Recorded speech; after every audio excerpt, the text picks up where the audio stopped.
रात की दुआ कभी ज़ाय नहीं जाती। रात का वक्त है, हर तरफ खामोशी है। दिन का शोर ख़त्म हो चुका है। लोग अपनी नींद में गुम हो चुके हैं। लेकिन एक वक्त ऐसा भी होता है जब आसमान के दरवाजे खुलते हैं और अल्लाह अपने बंदों की दुआएं सुनने के लिए ख़ास तौर पर मुतवज्जा होता है। रात की दुआ कभी ज़ाय नहीं जाती। हाँ, कभी ज़ाय नहीं जाती।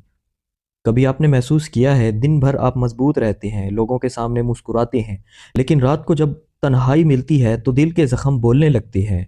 वो आंसू जो आप दिन में छुपा लेते हैं वो रात को अल्लाह के सामने बह जाते हैं। और याद रखें, अल्लाह के सामने बहाया गया एक आंसू भी ज़ाय नहीं जाता। शायद आपने कई रातें जाग कर दुआ की हो, अपने दिल की बात अल्लाह को सुनाई हो, अपने दुख, अपनी परेशानियां, अपनी ख्वाहिशें, सब कुछ अल्लाह के हवाले किया हो। और फिर कभी ऐसा लगा हो कि दुआ कबूल नहीं हुई, कि कुछ बदला नहीं। लेकिन हकीकत ये है, अल्लाह कभी भी रात की दुआ को ज़ाय नहीं करता। कभी वो दुआ फ़ौरन कबूल कर लेता है, कभी उसे बेहतर वक्त के लिए रोक लेता है, और कभी उस दुआ के बदले आपको किसी मुसीबत से बचा लेता है। आपको शायद नज़र ना आए, लेकिन अल्लाह के फ़ैसले हमेशा बेहतरीन होते हैं। रात के आखिरी पहर में जब दुनिया सो रही होती है तो अल्लाह अपने बंदों से फरमाता है कोई मांगने वाला कि मैं उसे अता करूं? है कोई दुआ करने वाला कि मैं उसकी दुआ कबूल करूं? सोचें कितना बड़ा मौका होता है ये वो वक्त है जब एक सच्ची दुआ तकदीर बदल सकती है।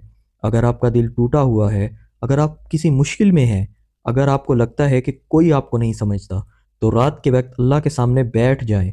अपने दिल की हर बात उसे बता दें, क्योंकि अल्लाह से बेहतर सुनने वाला कोई नहीं।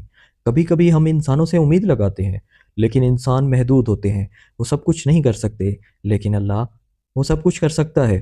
वो नामुमकिन को मुमकिन बना सकता है, वो अंधेरों को रोशनी में बदल सकता है, वो टूटे दिल को दोबारा जोड़ सकता है।